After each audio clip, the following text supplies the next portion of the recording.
Absolutely. Yeah, it's a tough division. I guess I'll just start with Seattle. All right, there we go. I'll start with the Seattle Seahawks, tops of division last year. Start with Coach Pete Carroll, a Super Bowl winning coach. He's had a lot of success in Seattle. He's tied to the team for 4 more years. But this last offseason, he had a lot of drama. And could that be the beginning of the foundation kind of crumbling there in Seattle a little bit? Or was it just, one-time thing? It's done, and they move forward.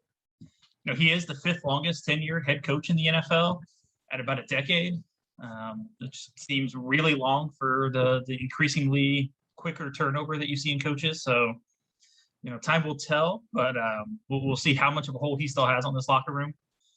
Offensively, it starts with Russell Wilson.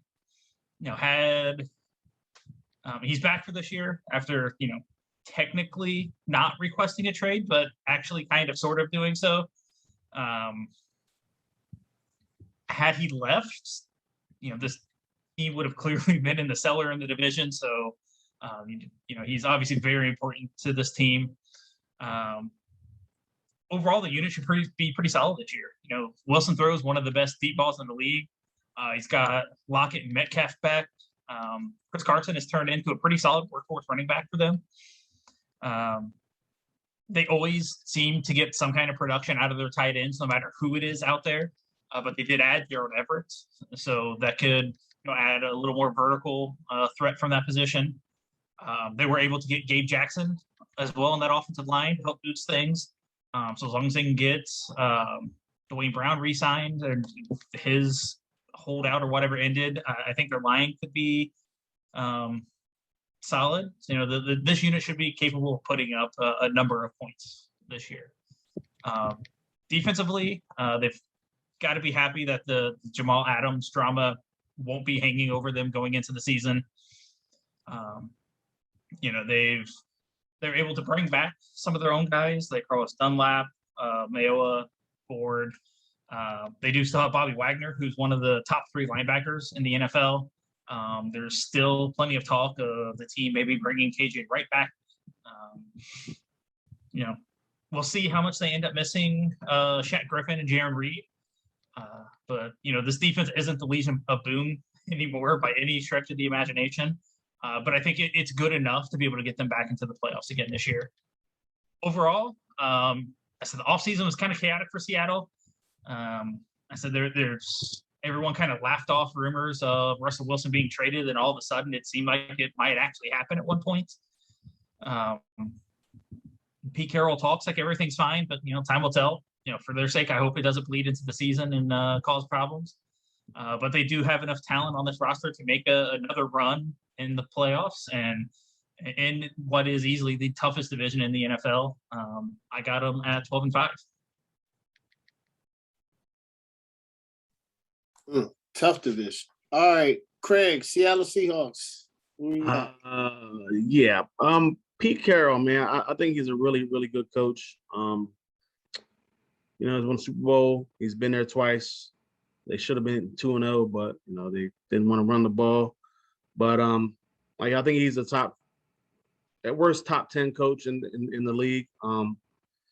He just has to deal with this whole, at least in the offseason before training camp, he had to deal with the whole drama with Russell Wilson. Russell Wilson.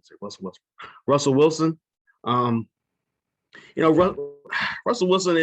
He's he's a top 5 quarterback to me. I don't know. Clearly, he started out maybe the first half of the season. He was an MVP candidate, top MVP candidate, and towards the second half of the season, he kind of dropped off and fell out of that. Still finished with 40 touchdowns. He just had too many picks, 13 of them. So I think he has to do better in that department, not turn the ball over. And Russell Wilson said it's going to be his best season. So time will tell. We shall see. He has 17 games to figure it out. But as tough as this division is, this is the one besides the NFC East. But this seems to be more likely. I think the Seahawks have the best chance to go from first to worst. Because I think just the division is just loaded with talent. But that being said, I still have high hopes for Seattle. Their running back core, like I like Chris Carson. He's a solid top 10, top 15 running back. Shaw Penny, he's just been there for a while, and he's a solid number 2. I think the loss of when they lost Carlos Hyde maybe hurt him a little bit, but because Chris Carson sometimes he gets hurt, so I want to see if he can stay healthy. The wide receivers are really good. DK Metcalf is a freak. Tyler Lockett's really good as well. I like the draft pick Dwayne Eckeridge. So they have 3 legit receivers. The tight end position is just up for grabs to me. I think Gerald Everett is probably the front runner, because Will Disley is not. He's just not anything special. So I think it's Gerald Everett's spot to lose, and I think he has a good chance of getting that. And I think he can come in and be a solid tight end presence, because really Russell Wilson's never, that I can think of, has never really had a good tight end there. I mean, I know he had Greg Olsen, but Greg Olsen was older at the time, so it's not like he was lights out there. But the offensive line is what the whole issue was going into the offseason. Can they protect Russell Wilson? Time will tell. Russell Wilson kind of puts a lot of on himself scrambling out of the pocket, and so he puts a lot of that on himself. But at the same time, I can understand why he has complaints about getting hit and things like that. So I want to see what happens with this offense. Hopefully, there's no distractions, and you start seeing Russell get hit. There's going to be hearing in the news or on the tabloid or in the tabloids or whatever. Russell Wilson blah blah about his offensive line. So hopefully, there's no distractions for this team, and they can come together and make a solid play, another strong playoff run. Jamal Adams, he had his issues last season, but I hope that he comes back this year and he's a lot better. Now they got the contract issue sorted out. I think he can come in and contribute and play with without that kind of distraction bothering. Bobby Wagner is anchoring that defense, especially in the linebacker spot. The defensive line, they're not going to get to the quarterback too many times. They're not going to put pressure on anybody because they're really not a solid pass rushing group. But so it's all pretty much going to come down to Bobby Wagner. This team looks like Corey said. This team is not the Legion of Boom. They look so much different than they did a few years ago. And then they lost Griffin. The Griffin brothers, like they're not there anymore in the secondary. Trey Flowers is still there, but this is not the same team. This is not even the same team from last year. So I still have the Seahawks making the playoffs. I got them finishing 11-7. Is that right? No, 11-6. 11-6. But I think they will make the playoffs. I think they're going to have a solid team. I think Russell Wilson finally gets MVP consideration first time ever, which is kind of crazy. But I got him 11-6. All right, Seattle Seahawks. Pete Carroll. He's one of the best motivators, if not only in football, but in all the sports. He's back once again to lead the Seahawks this year. The issue is with the Seahawks is every year they need to go to the Super Bowl. They were 12-4 last year. They won the division. They get to the playoffs. So, this year I think they need to make a deep playoff run.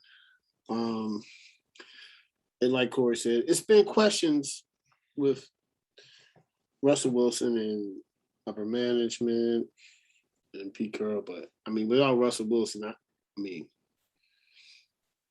they would. First of all, their fans would be disappointed because he's loved in Seattle. 2, you'll have a Patriot situation. You'll be just looking for a quarterback. That's how important, quarterbacks are. Speaking of the quarterback position, Russell Wilson is one of the best quarterbacks in the NFL. Let Russ cook. The running back position, Chris Carson. Now, Chris Carson is a reliable running back. He catches out the backfield. He does everything that's asked, and he's just one of those running backs that you like to have. Now the offensive line has made some adjustments for Russell Wilson. Gabe Jackson was a good addition, and they have Dwayne Brown, of course, they're in contract talks, which is always an issue going into the season. The tight end position has Gerald Everett. I agree with Craig. He is a upgrade over William Dissy. So we'll see if Russ tends to. I feel like Russ isn't a tight end type of quarterback. But I think Gerald Everett should come in and take the starting role. The receiving core was great. DJ Metcalf. DJ Metcalf is only going to get better. Right? They said he had a limited route tree in college, and he comes to the NFL, has a great rookie season. And then the second year, he's even better. So it's just, he's just going to grow. And then on the other side, you have Lockett, right? So, Lockett is really good. Tyler Lockett is one of those receivers that you can always depend on. He makes really good catches. That catch in the end zone last year that Russell Wilson threw him, this might have been one of the best catches. His toe was on the line. Like Russell threw it, it was great. So I think they're going to establish themselves as, if not the best receiving duo in the NFL. Defensive line, it's less desired. So they started off terrible, and then they played better towards the end of the season. I don't know if they made different adjustments, but Poona Ford and LJ Collar, they need to build on what they did last season. The pass rush, I like Carlos Dunlap. He's going to help establish sacks. The linebacker core, Bobby Wagner, enough said.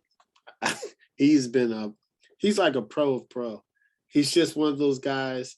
I like to say he brings his lunch pail to work every day. He comes to work, works, goes home, and he'd be like, yeah, I'm on the all-pro team again. It's just he's a good linebacker. The defensive backfield's different this year. Shaquille Griffin is in Jacksonville, and I think he was a decent corner. I think he was definitely the best corner in their backfield. It was funny that they didn't re-sign him. And they have DJ Reed and Akello Witherspoon. That's going to be a lot of expectations for those corners. And then Jamal Adams. He's the highest paid safety in the NFL. He's good. He gets sacks. He's pretty versatile. So that's a really good thing. But those, once again, the Legion of Boom defense it's had some Hall of Famers on it. What's his name? If he didn't have neck issues, he would have, he retired early. Cam Chancellor. Yeah. But like Richard Sherman's probably gonna go to the Hall of Fame. Bobby Wagner's gonna go to the Hall of Fame. I even think Marshawn Lynch is gonna etch his way in there. So the Seahawks are good as Pete Carroll and Russ Wilson take. That's the bottom line. Offense is great. Defense needs a lot of help. I don't think they can start slow like they did last year. And their defense picks up. And their offense is stagnant. It was crazy. Their offense was really good last year. And then toward the end of the year, the offense got stagnant, and then the defense was good. So they need to be consistent in that. So I think they'll still be in the running to win the NFC West. They'll be 12-5.